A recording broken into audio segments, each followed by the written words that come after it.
Ibadah sunnah ini sebagai tambalan, sifatnya sebagai tambalan, penyempurna daripada ibadah wajib yang kita kerjakan. Ini kita ngerjain ibadah wajib, sholat wajib, fardu kita kerjain nih Pak. Sholat wajib kita kerjain, tadi sudah dikatakan belum tentu itu sholat yang kita laksanakan diterima oleh Allah. Nah bagaimana kita menyempurnakan? Ini sholat fardu kita kerjakan masih setengah. Datang perkara sunnah menjadikan yang setengah tersebut menjadi satu sempurna. Maka al-Imam Syekh Abdul Wahab Asy-Sya'rani di dalam kitabnya Tanbihul Muqtari, beliau mengatakan, wa min akhlaqihim radhiyallahu ta'ala anhum adamu syuhudihim fi nufusihim anna lahum nawafil min al-ibadat walau kanu hatta tawarramat aqdamuhum wa innama yaruna dhalika al-jabr ba'd an-naqis al-hasil fi fara'idihim. Kalau kata Syekh Abdul Wahab Sya'rani, sebenarnya ini sunnah yang dikerjakan orang-orang saleh. Orang saleh itu hanya sebatas menganggap sunnah tersebut sebagai apa? Tambalan atau penyempurna ibadah wajib yang telah mereka kerjakan sebelumnya.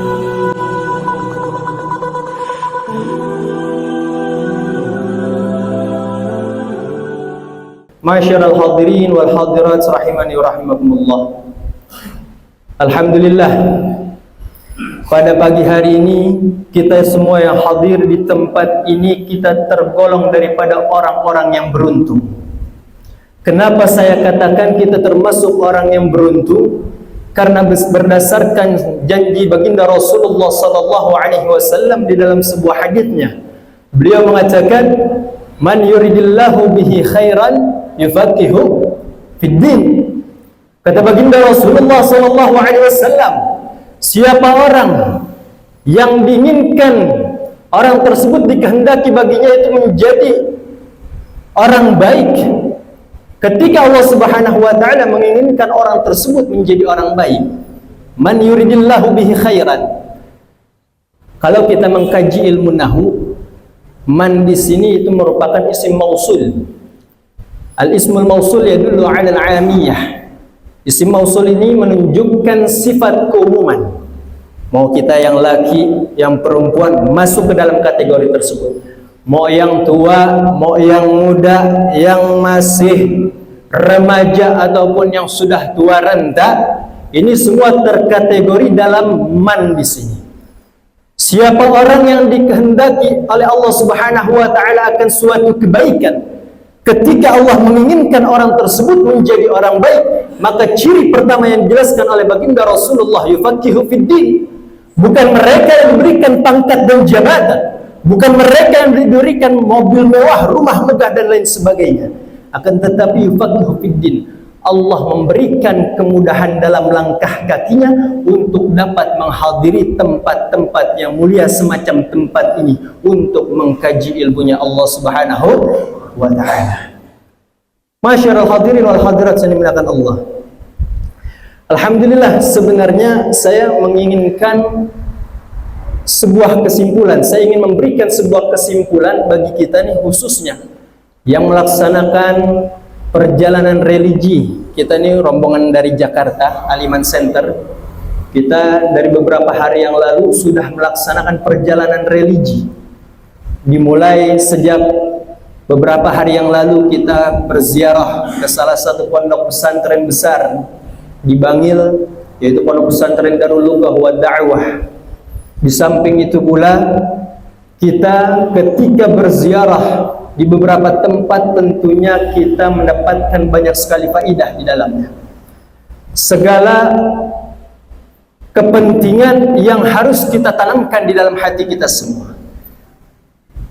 Wabil khusus ketika kita mendapati siraman rohani daripada guru-guru kita di sana di pondok pesantren tersebut, di antaranya Al-Habib Segaf bin Hasan Baharun wal Abuya Al-Habib Zain bin Hasan Baharun. Beliau senantiasa seringkali menceritakan kepada kita tentang segala bentuk aktivitas yang sebagai mestinya itu dijalani oleh setiap individu manusia. Maka yang bisa kita tarik sebuah kesimpulan dari pelajaran tersebut itu adalah ketika Allah Subhanahu wa taala menciptakan manusia dan memerintahkan kepada setiap manusia tersebut agar ia dapat melakukan atau memakmurkan muka bumi di setiap waktunya, di setiap langkahnya, bahkan di setiap tempat di mana kaki manusia itu berpijak. Allah Subhanahu wa taala memerintahkan setiap manusia tersebut agar mereka dapat menjalani sebuah aktivitas. Pada saat waktu yang bersamaan, Allah Subhanahu wa taala memerintahkan pula agar setiap aktivitas yang ditunaikan oleh manusia itu itu diarahkan dan dijadikan sebagai bentuk kepentingan ibadah kepada Allah Subhanahu wa taala. Di dalam Al-Qur'an Allah Subhanahu wa taala berfirman dalam surah Az-Zariyat ayat 56. Allah katakan, "Wa ma khalaqtul jinna wal insa illa liya'budun." Kata Allah Subhanahu wa taala, tidaklah aku menciptakan jin dan manusia melainkan agar ia menjadikan seluruh totalitas aktivitasnya sebagai bentuk puncak pengabdian dirinya kepada Allah, sebagai bentuk puncak penghambaan dirinya kepada Allah Subhanahu wa taala. Maka seringkali kita mendapati atau menjumpai, kita mendengar dari telinga kita yang disampaikan oleh guru-guru kita terkait ikhlas. Ikhlas ini memiliki kaitan dengan segala aktivitas yang kita lakukan selama kita hidup di dunia. Tapi apakah sudah kita dapati hikmah dari pelajaran yang disampaikan terkait ikhlas tersebut? Al-Imam Syekh Muhammad Nawawi Al-Bantani di dalam kitabnya Nasaihul Ibad, beliau memaparkan bagaimana tentang ikhlas, bahwasannya ikhlas ini itu dikategorikan menjadi 3 tingkatan. Yang pertama, Syekh Nawawi Al-Bantani beliau mengatakan fa'ala maratibil ikhlas tasfiyatul amal an mulahazatil khalq.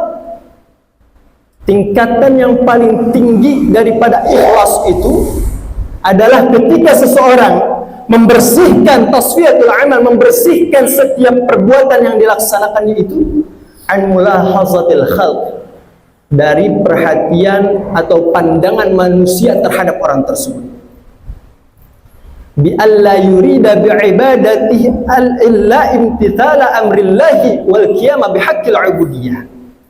Yang mana orang itu ketika menjalani sebuah amal perbuatan, maka dia tidak menginginkan daripada ibadah yang dikerjakannya itu, melainkan hanya dia menginginkan untuk menjalani segala bentuk perintah Allah Subhanahu wa taala. Wal qiyam bihaqqil ubudiyah, dan tentunya ia menginginkan hanya sebatas menjalani hak-hak dirinya itu sebagai bentuk pengabdian dirinya kepada Allah Subhanahu wa taala. Duna ikbalin nasi alaihi bil mahabbah was sana wal mal wa nahwi dzalik. Bukan orang yang ikhlas itu yang mengerjakan suatu amal dengan tujuan apa? Mendapatkan pandangan basirah dari manusia. Agar apa? Bil mahabbah, dicintai oleh para manusia, was sana, dipuji oleh para manusia, wal mal, atau mengharapkan balasan harta daripada siapapun orang tersebut, wa nahwi dzalik, dan lain sebagainya. Ini tingkatan ikhlas yang paling tinggi. Maka seandainya seseorang sudah mendapati tingkatan tersebut, setiap pekerjaan, setiap ibadah yang dilaksanakan oleh orang tersebut tentunya semata-mata itu lillahi ta'ala, karena Allah Subhanahu wa ta'ala. Jadi ibaratnya seorang hamba ini bagaikan budak, kita ini manusia bagaikan budak, sedangkan Allah Tuhan daripada budak tersebut. Ketika Tuan tersebut memerintahkan segala apapun terhadap budaknya, tentunya sudah pasti bagi seorang budak harus melaksanakan perintah tersebut tanpa mengharapkan imbalan apapun. Ini tingkatan yang pertama, tingkatan yang paling tinggi. Kemudian Al-Imam Nawawi beliau menjelaskan bagaimana ikhlas dalam tingkatan kedua. Wal martabatu tsaniyah ay ya'mala lillahi liyu'tiyahu al-huzuz al-ukhrawiyah kal bi'adi 'anil nar wa idkhalihi al-jannah wa tan'imihi bi jami'i anwa'i maladiha. Jadi kalau kata Imam Nawawi, tingkatan yang kedua terkait ikhlas ini ketika seseorang melakukan suatu perbuatan lillah karena Allah Subhanahu wa taala, akan tetapi tetap ada satu embel-embel yang menjadikan dirinya itu mengharapkan agar Allah Subhanahu wa taala memberikan setiap bentuk kebaikan-kebaikan yang bersifat ukhrawi atau akhirat. Kalbi'adi 'anil nar, seperti apa? Nih kalau si fulan menjalani amal tersebut, maka dia berharap apa? Supaya Allah jauhkan dirinya dari api neraka. Wa idkhalihi al-jannah, si fulan melaksanakan ibadah dengan harapan apa? Allah masukkan dirinya ke dalam surga. Wa tan'imihi bi anwa'i maladiha, ataupun mengharapkan balasan kenikmatan-kenikmatan yang Allah berikan ketika nanti di akhirat. Kan banyak dari kita orang yang ketika melaksanakan ibadah, kita apa? Mengharapkan surga, sudah pasti. Tapi tingkatan ikhlas semacam itu tidak termasuk tingkatan yang tertinggi. Ini tingkatan kedua. Sah nggak ikhlasnya? Sah. Kata Imam Nawawi, itu termasuk kategori ikhlas. Sekalipun kita mengharapkan balasan dari Allah Subhanahu wa taala terkait kebaikan di akhirat nanti. Karena itu sudah sewajarnya, bahkan baginda Rasulullah SAW dan tentunya Allah Subhanahu wa taala seringkali memberikan sebuah motivasi kepada kita. Siapa orang yang melakukan ini dan itu, maka dia akan mendapati balasan ketika nanti di akhirat. Ini sebagai motivasi Allah sudah berikan kepada kita, Rasulullah sudah ajarkan kepada kita, maka ikhlas di sini dianggap sah oleh Imam Nawawi. Yang ketiga, wal martabatu tsalitsah. Tingkatan ikhlas yang ketiga itu adalah ayya'mala lillah yu'tiyahu hazzan dunyawiyan katawsi'atir rizq wa daf'il mu'diyat. Nih, tingkatan ikhlas yang ketiga itu adalah ketika seorang hamba melakukan amal perbuatan lillah karena Allah Subhanahu wa taala, tapi dia mengharapkan satu balasan dari Allah Subhanahu wa taala agar Allah berikan kemuliaan atau kebaikan yang bersifat duniawi atau bersifat keduniaan. Contoh, kalau tahu si'at rizq, kita kan seringkali nih melakukan amal, contoh seperti sholat sunnah duha. Nggak sedikit orang yang melaksanakan sholat sunnah duha karena mengharap apa? Pengen kaya. Ini kita lagi melarat, rezeki seret banget. Kita pengen apa? Pengen punya duit banyak, fulus banyak, pengen beli ini, beli itu, segala macam. Ulama datang, tong, lu kalau mau kaya, ya, lu rajin-rajin dah sholat duha. Akhirnya apa? Kita menjalani sholat sunnah duha tersebut karena mengharapkan balasan dari Allah yang bersifat dunia. Ataupun wadaf'il mu'diyat, kita menjalani amal perbuatan itu, ibadah tersebut karena semata-mata ingin Allah jauhkan kita daripada sifat-sifat atau keburukan-keburukan yang menimpa diri kita. Kalau misalnya ya, kita dikatakan oleh baginda Rasulullah, Allahumma sholli ala Muhammad sumu tasihu masalan.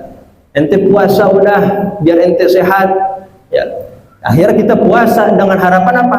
Supaya kita tidak terkena penyakit. Nah, ini kata Imam Nawawi, sah nggak ikhlas tersebut? Sah. Akan tetapi memang itu sudah sewajarnya bagi kita melaksanakan amal perbuatan walaupun kita mengharapkan balasan secara duniawi, dan itu balasan berasal dari Allah Subhanahu wa taala yang Allah limpahkan kepada kita, maka tetap dianggap sah. Namun tingkatan ikhlas yang ketiga ini itu adalah tingkatan terakhir. Maka seandainya ada seseorang yang melakukan suatu amal perbuatan tidak didasari dengan sifat ikhlas yang tiga tadi, maka Imam Nawawi katakan wa ma'ada dzalik riya'un madhmum. Yang selain daripada tiga tingkatan tersebut itu dikategorikan sebagai orang yang melaksanakan amal perbuatannya riya. Karena apa? Ingin dipandang oleh manusia. Wariyaun madmum, dan ini perbuatan itu merupakan perbuatan yang sangat-sangat tercela. Jadi kalau kita hati-hati ketika melakukan suatu amalan apapun, baik yang bersifat ibadah maupun non-ibadah, tentunya kita harus hadirkan di dalam hati kita lillahi ta'ala, karena Allah Subhanahu wa ta'ala. Masyaallah hadirin yang dimuliakan Allah, maka dari ikhlas tersebut kita berangkat ke beberapa hal yang perlu kita kaji terkait amal atau aktivitas disertakan dengan ikhlas. Di dalam kitab Ushul Fiqh Ghayatul Ushul karangan Al-Imam Zakaria Al-Ansari, dalam kitab tersebut beliau menjelaskan atau menyebutkan al-qawaidul fiqhiyah al-asasiyah al-khams. Jadi dalam pondasi syariat ini itu dalam syariat agama kita ini terdapat 5 pondasi yang menjadi sebuah kaidah dalam kita menjalani sebuah kehidupan. Di antaranya beliau menyebutkan al-umur bimaqasidiha, al-yaqinu la yuzalu bisyak, kemudian al-masyaqqatu tajlibut taysir, ad-darar yuzal, dan yang terakhir itu al-'ada muhakkamah. Kita ambil poin yang pertama, al-umur bimaqasidiha. Al-umur bimaqasidiha, segala sesuatu itu tergantung bagaimana tujuan daripada si penglaksana amal tersebut. Maka dari kaidah tersebut terdapat turunan di antaranya yang disabdakan oleh baginda Rasulullah SAW, innamal a'malu binniyat. Segala amal perbuatan itu tergantung daripada niat orang yang menjalani amal tersebut. Andai kata kita melaksanakan amal tersebut berdasarkan apa? Keinginan kita untuk mendapatkan pandangan dari manusia, maka ya udah, kita hanya sekedar mendapati pandangan tersebut, tidak mendapati pandangan dari Allah Subhanahu wa taala. Semua tergantung daripada niat. Maka ahsinu niyataku, perbaiki niat kita semua ketika ingin menjalani segala sesuatu. Kemudian ketika kita sudah memperbaiki niat, tentunya dalam berkehidupan ini kita harus bermodalkan ilmu. 2 pertemuan sebelumnya yang kita kaji itu tentunya tentang ilmu. Kenapa ilmu tersebut harus kita dahulukan? Karena ilmu yang akan menjadi supir atau dia ini sebagai penggerak daripada setiap manusia untuk menjalani sebuah aktivitas. Modalnya ilmu. Makanya kita disuruh ngaji, disuruh hadir di majelis ta'lim, supaya kita membekali diri kita dengan ilmu. Sebab Al-Imam Ibn Ruslan di dalam kitabnya Matan Zubat, beliau mengatakan, wa kullu man bighairi ilmin ya'malu amaluhu mardudatun la tuqbalu. Andai kata kita menjalani setiap bentuk ibadah tanpa didasari ilmu, maka amal tersebut mardudatun, akan tertolak, la tuqbalu, tidak diterima oleh Allah Subhanahu wa taala. Naudzubillah min dzalik. Berapa banyak dari kita yang melaksanakan salat, nyatanya itu tidak diterima oleh Allah Subhanahu wa taala lantaran kita tidak mempunyai ilmu tentang salat tersebut. Pak, Bu, ini kalau kita kaji kitab Ihya Ulumuddin karangan Hujjatul Islam Al-Imam Al-Ghazali, di dalam kitab tersebut terdapat bab tentang salat, yang mana seandainya kita membaca bab tersebut, ini kita nangis, Bu. Kita nangis, Pak. Kenapa? Ternyata berapa banyak salat yang kita kerjakan selama kita hidup di dunia itu tidak diterima oleh Allah Subhanahu wa taala. Wal'iyadu billah. Allah Subhanahu wa taala katakan di dalam Al-Qur'an dalam surah Al-Mu'minun, qad aflahal mu'minun alladzina hum fi salatihim khashi'un. Kata Allah Subhanahu wa taala, qad aflahal mu'minun, sungguh beruntung orang-orang yang beriman. Tapi dijelaskan oleh Allah di ayat selanjutnya, orang yang beriman seperti apa? Alladzina hum fi salatihim khashi'un. Mereka yang ketika melaksanakan salatnya itu dalam keadaan khusyuk. Apa itu khusyuk? Menghadirkan di dalam hatinya Allah dan Rasulullah sallallahu alaihi wasallam. Ternyata berapa banyak salat kita yang kita laksanakan tapi kita tidak khusyuk. Dan itu yang menyebabkan salat kita tidak dianggap sah. Boleh salat tersebut kita laksanakan berdasarkan kacamata fikih, itu sudah dianggap sah, kita jalani segala rukunnya, syarat-syaratnya sudah dianggap sah. Tapi dalam kajian ilmu tasawuf, Maka salat dianggap sah itu ketika seseorang menjalani salat tersebut dalam keadaan khusyuk. Sedikit terlintas di dalam benak hati dan pikiran manusia tersebut pada saat melaksanakan salat. Segala apa yang terlintas bersifat duniawi itu menjadikan salat tersebut itu tidak dianggap sah. Kita sering banget nih salat, ya Allah, lagi salat apa aja kita pikir. Lagi sholat, ya Allah, tadi gua habis masak air, gua lupa matiin kompor tuh, kepikiran lagi sholat. Ibu-ibu tadi sebelum sholat dia habis jemur pakaian, lagi sholat hujan, kepikiran, ya Allah, baru banget gua nyuci nih pakaian, udah basah lagi, kepikiran semuanya. Jangankan perkara tersebut, kadang perkara yang kecil. Ini kita lagi sholat, kadangkala suka ngelihat ada gambar, ada bacaan, tulisan, yang mana tuh tulisan kagak sengaja kita baca. Lagi sholat depan kita ada orang pakai sarung wadimor, kebaca tuh tulisan sama kita. Sekalipun tulisan tersebut nggak ada maksud buat tujuan kita ngebaca, asal kita lihat sudah pasti kebaca apa kagak? Kebaca. Ada lagi orang sholat pakai baju yang ada gambarnya. Akhirnya apa? Ketika kita melihat gambar tersebut, pikiran kita kemana-mana. Apalagi ini, ya Allah, sekarang banyak orang pakai sholat pakai pakaian yang tidak seharusnya dipakai untuk dia laksanakan sholat tersebut. Maka seandainya ini timbul hukum fikih nih Pak, andai kata orang melaksanakan sholat, ya, kemudian dia menggunakan pakaian yang bertuliskan atau ada gambar di belakangnya ada orang yang sholat, maka itu hukumnya makruh. Kenapa? Karena dapat mengganggu kekhusyuan orang yang sedang sholat di belakang kita.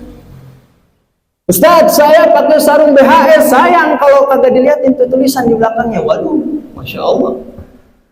Kan kadang-kala nih orang pakai sarung BHS pengen banget dilihat di belakang. Ya, kalau sarung wadimor kita bisa bolak-balik. Ya atas bawah mah beda, bawahnya ada tulisan, atasnya kagak, kita putar. BHS atas bawah ada, ya kan? BHS atas bawah ada tulisannya, putar. Lagi sholat kita putar dulu kalau ada orang di belakang. Kenapa? Biar orang tersebut yang melaksanain sholat tetap khusyuk. Ini yang kadang sering banget kita lupakan. Terkait sholat yang menyebabkan ternyata sholat kita tidak diterima oleh Allah lantaran kita tidak khusyuk. Makanya para ulama memberikan sebuah indikasi kepada kita semua. Ini ada sedikit bocoran. Orang-orang soleh ini mereka adalah orang-orang yang senantiasa dalam hidupnya selalu mengerjakan ibadah wajib tentunya. Yang kedua ibadah sunnah. Mereka dalam hidupnya senantiasa selalu melaksanakan puasa sunnah, melaksanakan salat sunnah rawatib, melaksanakan salat sunnah tahajud, melaksanakan salat sunnah witir, melaksanakan salat sunnah tarawih ketika di bulan Ramadan, dan sunnah-sunnah lainnya. Tapi apa yang dimaksud daripada sunnah-sunnah yang dikerjakan oleh orang-orang saleh tersebut? Para ulama fuqaha mereka mengartikan makna sunnah yang dimaksud itu adalah ma thabata talabuhu bidalilin syar'iyyin min ghairi iftiradin wala wujub fa hiya bima'na al-mandub wal mustahab. Sebenarnya makna sunnah itu adalah segala sesuatu ibadah yang telah ditetapkan berdasarkan dalil syariat, dalil syar'i. Ya, dalil syar'i ini bisa kita katakan Al-Quran dan hadis ataupun nas-nas lainnya. Kemudian apa? Min ghairi iftirad wala wujub. Tapi pekerjaan ibadah tersebut tidak dijadikan sifatnya sebagai wajib untuk kita laksanakan. Fahiya bima'na mandub wal mustahab. Akan tetapi kita sangat dianjurkan untuk melaksanakan sunnah-sunnah tersebut. Kenapa? Fayuthabu al-muslimu ala fi'liha. Karena sudah barang pasti ketika orang melaksanakan perkara sunnah tersebut, maka ia akan mendapati ganjaran pahala dari Allah Subhanahu wa taala wala yu'aqabu ala tarkiha. dan tentunya dia tidak akan mendapatkan ganjaran dosa dari Allah Subhanahu wa taala sebab dia meninggalkan perkara sunnah tersebut. Ini berdasarkan pengertian para fuqaha ahli fikih. Tapi kalau kita artikan boleh jadi ini yang lebih tepat. Siapa orang melaksanakan sunnah tersebut maka dia akan mendapatkan ganjaran pahala, dan yang meninggalkan apa? Dia termasuk orang-orang yang merugi. Rugi kita. Orang lain ya Allah dikasih kesempatan hidup sama Allah sama jatah waktunya. Sehari 24 jam kagak ada. Orang Madura 25 jam, orang Jakarta 24 jam kagak ada. Semua sehari jatahnya sama 24 jam. Tapi saudara kita dia melaksanakan sunnah dalam sehariannya itu. Ya, dia melaksanakan sunnah, dia mendapatkan ganjaran pahala dari Allah, sedangkan kita tidak melaksanakan sunnah apapun. Maka kita termasuk orang yang rugi. Sayang. Maka seandainya kita kerjakan sunnah tersebut, nih, berdasarkan pengalaman orang-orang salih, sebenarnya mereka itu memanfaatkan sisa waktu hidupnya di muka bumi ini untuk beribadah kepada Allah. Apalagi nih kita yang sudah masuk umur 40 ke atas, banyak-banyakin dah udah. Jangan dunia mulu kita kejar, jangan harta mulu kita cari. Kita perbanyak ibadah, tentunya ibadah sunnah. Karena ibadah sunnah ini yang dimaksud itu adalah sebagai bentuk tambalan daripada kekurangan ibadah wajib yang telah kita kerjakan selama kita hidup di dunia. Ibadah sunnah ini sebagai tambalan, sifatnya sebagai tambalan, penyempurna daripada ibadah wajib yang kita kerjakan. Ini kita ngerjain ibadah wajib, sholat wajib, fardu kita kerjain nih Pak. Sholat wajib kita kerjain, tadi sudah dikatakan belum tentu itu sholat yang kita laksanakan diterima oleh Allah. Nah bagaimana kita menyempurnakan? Ini sholat fardu kita kerjakan masih setengah. Datang perkara sunnah menjadikan yang setengah tersebut menjadi satu sempurna. Maka al-Imam Syekh Abdul Wahab Asy-Sya'rani di dalam kitabnya Tanbihul Muqtari, beliau mengatakan, wa min akhlaqihim radhiyallahu ta'ala anhum adamu syuhudihim fi nufusihim anna lahum nawafil min al-ibadat walau qamu hatta tawarramat aqdamuhum wa innama yarawna dhalika al-jabir li ba'd an-naqis al-hasil fi faraidihim. Kalau kata Syekh Abdul Wahab Sya'rani, sebenarnya di sunnah yang dikerjakan orang-orang saleh itu hanya sebatas menganggap sunnah tersebut sebagai apa? Tambalan atau penyempurna ibadah wajib yang telah mereka kerjakan sebelumnya. Min akhlaqihim adamu syuhudihim walau qamu hatta tawarramat aqdamuhum, sekalipun mereka menjalani sunnah-sunnah tersebut, misal melaksanakan sholat sampai kakinya pada bengkak, sebab apa? Kelamaan dia berdiri dalam sholat, ataupun sampai kakinya pada memar sehingga dia tidak lagi kuat berjalan, tentu tetap kal jabir li ba'din naqisil hasil fi faraidih. Sifat daripada ibadah sunnah yang dikerjakan itu adalah penambal daripada kekurangan ibadah wajib yang telah mereka kerjakan. Berbeda dengan kalangan para nabi, para auliyaillah, mereka senantiasa mengerjakan sunnah. Itu tujuannya untuk apa? Tambahan di luar ibadah wajib yang telah mereka kerjakan.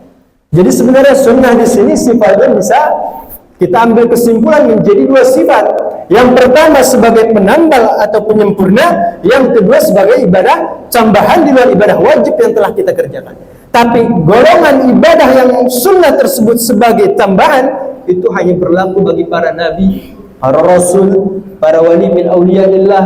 Kenapa? Karena al-Imam Jalaluddin As-Suyuti di dalam kitabnya Al-Khasa'is, beliau mengatakan, idzin nawafil haqiqatan innama takunu liman kamulat faraidu. Sebenarnya makna nawafil ini jamak daripada nafilah, itu adalah artinya tambahan liman kamulat faraidu, bagi mereka yang telah sempurna mengerjakan ibadah wajibnya. Mereka salat maghrib misal, ini sudah mendapati satu sempurna, datang perkara sunnah menjadikan yang satu tersebut menjadi dua. Habis salat maghrib dia salat sunnah rawatib ba'diyah misalnya dikerjakan, maka menjadi dua. Salat sunnah lagi menjadi tiga, salat sunnah lagi menjadi empat. Setiap perkara sunnah tersebut itu sifatnya tambahan.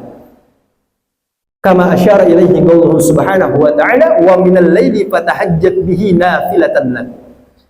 Karena sebagaimana Allah subhanahu wa ta'ala sampaikan di dalam Al-Quran, wa minal laili, dari sebagian malam, fatahajjat, wahai Muhammad, kata Allah subhanahu wa ta'ala kepada kekasihnya baginda Rasulullah, wahai Muhammad, fatahajjat bihi, laksanain salat sunnah tahajud, bangun pada waktu malam, nafilatan lak, sebagai tambahan ibadah wajib yang engkau kerjakan. Nafilatan lak. Fadzakara ta'ala annahu nafilah lahu likamali faraidihi sallallahu alaihi wasallam idh huwa ma'sumun minan naqsi fi ibadati. Karena sudah barang tentu setiap pekerjaan wajib yang Rasulullah kerjakan itu sudah pasti sempurna. Karena apa? Huwa ma'sum, karena Rasulullah sifatnya ma'sum.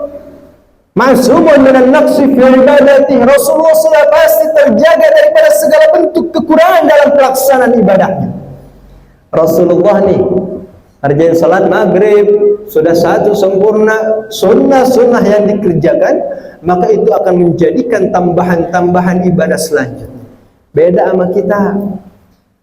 Kita ibadah kagak sempurna, sunnahnya juga kagak dikerjain. Apa yang kita mau perbekali kehidupan kita? Kita pulang jangan harap dengan ibadah yang sedikit akan memberikan sebuah syafaat kepada kita. Sekalipun ya mithqala dzarratin khairan yarah, sekalipun ya amalan sebesar biji jagung itu akan menolong kita atau menjadi saksi ketika nanti kita dihisab oleh Allah Subhanahu wa ta'ala. Tapi tentu bagi kita senantiasa dalam kehidupan harus apa? Kita perbekali diri kita dengan banyak beribadah kepada Allah Subhanahu wa ta'ala. Karena nanti ketika di akhirat, kata Rasulullah sallallahu alaihi wasallam, hadis tersebut diriwayatkan oleh Al-Imam Abu Hurairah radhiyallahu taala anhu wa ardhah. Beliau katakan, qala Rasulullah sallallahu alaihi wasallam, inna awwala ma yuhasabu bihi al-'abdu yawmal qiyamah min 'amalihi salatu. Kata Rasulullah, nanti ketika di akhirat amalan yang pertama kali akan dihisab oleh Allah Subhanahu wa taala dari amalan hamba-hambanya itu adalah salat. Kata Rasulullah, fa in salahat faqad aflah wa anjah. Andai kata salat tersebut sudah baik, sudah sempurna, maka dia termasuk golongan orang-orang yang beruntung. Wa in fasadat faqad khaba wa khasir. Akan tetapi seandainya salat tersebut rusak, salat tersebut cacat, maka faqad khaba wa khasir. Orang tersebut menjadi golongan orang-orang yang sangat-sangat merugi. Maka ketika itu Rasulullah bertanya, fa in taqasa min faridatihi syai', ya Allah, ini bagaimana seandainya ada dari umatku yang melaksanakan ibadah salat tersebut namun salatnya masih kurang sempurna? Maka kata Rasulullah ya mengatakan, faqala Rabbu azza wa jalla, Allah Subhanahu wa taala katakan, unzuru hal 'abdi min tatawwu'in fayukammal bihi man taqasa min al-fariḍah. Kata Allah, coba nih tengok wahai Muhammad, apakah dari umatmu ada dari mereka yang melaksanakan amalan sunnah? Kalau ada dia mengerjakan sunnah ketika hidupnya di dunia, jadikan sunnah-sunnah tersebut menjadi penyempurna daripada ibadah wajib yang masih sifatnya kurang sempurna. Nanti amalan kita bakal dihisab sama Allah. Salat kita belum tentu diterima oleh Allah Subhanahu wa taala lantaran apa? Tadi sudah dikatakan, salat kita, Pak, ya Allah, ini salat sering banget kita kagak sempurna. Salat kagak khusyuk. Salat asal gablek kalau kata orang Betawi. Ya wudu sembarang wudu. Ada itu orang wudu, lagi wudu apa? Main cirat-ciratin aja pakai air. Di keran diguyur begini-gini doang kan. Ada lagi orang yang sebab paling dahsyat menjadi sumber tertolaknya segala bentuk amalan ibadah yang kita kerjakan. Sebab apa? Kita habis buang air. Habis buang air kita kagak perhatiin. Kita udah istinja, udah cebok, udah benar apa belum? Udah suci apa belum? Ini lagi sholat, ternyata kita bawa najis. Bawa najis. Khawatir. Ini menjadikan sholat kita itu semua tertolak.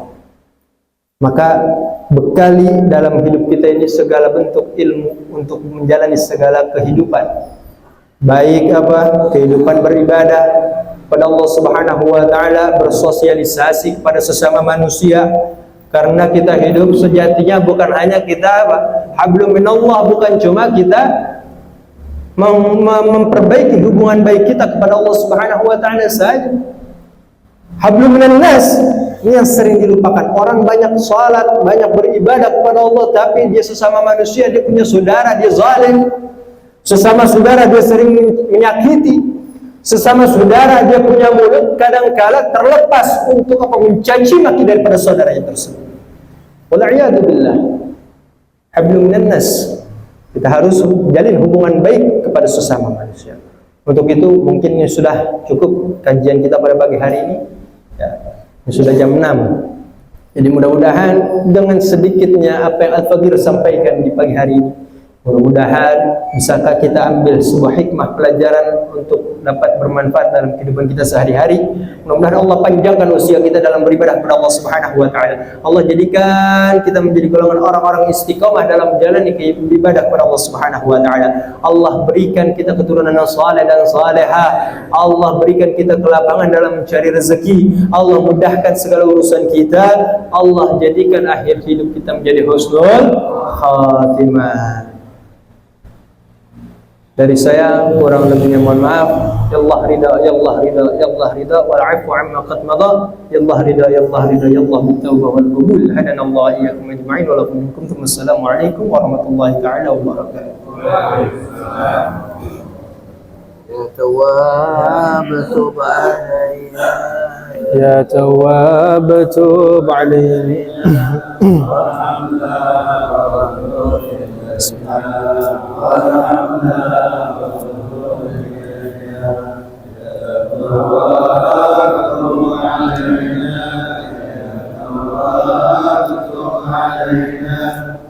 Ya